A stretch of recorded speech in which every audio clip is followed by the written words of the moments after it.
통찰과 역설 2부 부부편 5번째 시간입니다.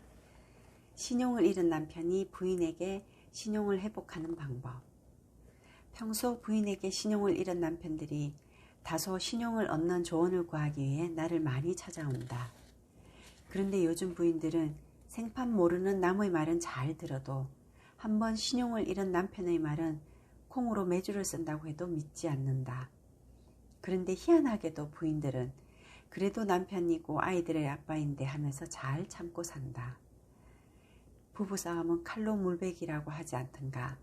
사실 이 정도가 되면 극한 상황까지는 아니다. 남편이 부인에게 신용을 잃은 원인은 사람에 따라 각자 다를 것이다. 물론 외도를 하거나 도박을 해서 큰돈을 날렸거나 몰래 주식을 하다가 큰 손실을 입는 등 치명적인 잘못이 아니라면 대개 부인들은 용서를 한다.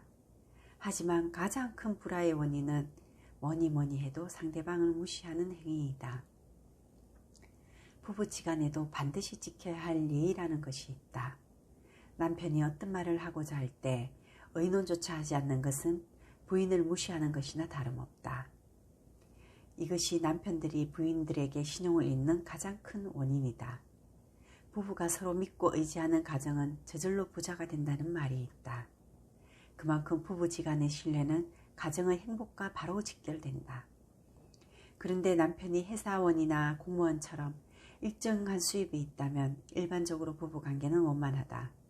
하지만 남편이 사업을 하거나 장사를 할 때는 아무래도 상황이 다르다. 이때는 여건상 부부지간에도 충분한 의논이 오고 가야 한다. 그래서 월급쟁이 부부와 사업가 부부의 생활은 아무래도 다르다. 상대적으로 월급쟁이는 생활에 대한 위험 부담이 적지만 많은 수입을 기대하기가 어렵다. 그러나 사업가 장사는 상대적으로 위험 부담도 있지만 많은 돈을 벌 기회가 있다는 것이다. 일전에 30년 동안 직장을 다니던 한 남편이 퇴직을 앞두고 고민 끝에 나를 찾아왔다. 그는 그동안 직장을 다니면서 별탈 없이 무난하게 인생을 살아왔지만 이제는 회사를 떠나 다른 일을 시작해야 할 때입니다. 그의 나이는 겨우 50대 중반에 불과했다. 시대가 시대인 만큼 회사가 그에게 더 이상 자리를 허락하지 않았던 것이다. 그는 회사를 퇴직하기 전부터 앞으로 어떤 일을 할 것인가 오랫동안 고민을 해왔다. 선생님, 저는 사업을 하고 싶은데 앞으로 잘할 수 있을까요? 사실 그동안 그가 어떤 일을 했는지 잘 모르는 상태였다. 다만 그의 눈빛을 보자 자신감에 차 있는 얼굴이었다. 그는 직장에서 IT 분야의 전문가였다. 그는 그 일을 퇴직 후에도 계속 하고 싶어 했다. 부인과는 의논을 했나요? 어떤 대답을 하던가요? 아직 집사람과는 의논하지 않고 주위 친구들이나 동료들과 의논을 했습니다. 그래요? 그들이 찬성을 하던가요? 반대를 하던가요? 어려운 때인데 사업하지 말라고 극구 말렸어요. 나는 이렇게 말했다. 당신에게 가장 중요한 사람은 바로 부인이고 당신을 가장 잘 아는 사람도 바로 당신 부인인데 어째서 남과 의논을 했나요? 제 생각에 부인과 의논해서 찬성하면 하시고 만약 부인이 반대를 하면 하지 않는 것이 좋을 듯합니다. 그는 나의 말에 깜짝 놀랐다. 그렇군요. 정말 고맙습니다. 그는 몇 달이 지난 후 부인과 함께 나를 찾아왔다. 퇴직 후 차린 회사가 꽤 잘 됐던 것이다. 오래전부터 퇴직 후의 사업 계획을 철저하게 세운 덕분이기도 하지만 무엇보다도 그가 사업에 성공할 수 있었던 요인은 바로 부인의 적극적인 도움이 있었기에 가능했던 것이다. 이처럼 부인의 역할은 그 누구보다도 중요하다. 그가 성공할 수 있었던 가장 큰 요인은 할 수 있다는 자신감 30%와 부인의 적극적인 지지 40%가 합쳐지고 대자연의 에너지 30%가 더해져 100% 성공할 수 있었던 것이다. 물론 실패할 수도 있었겠지만 설령 그렇다고 하더라도 그는 다시 부인의 지지를 받아서 반드시 성공할 수 있다는 것이다. 이쯤에서 나는 대자연의 법칙에 대해서 여러분에게 얘기하고자 한다. 어떤 사람이 사업을 하려고 한다.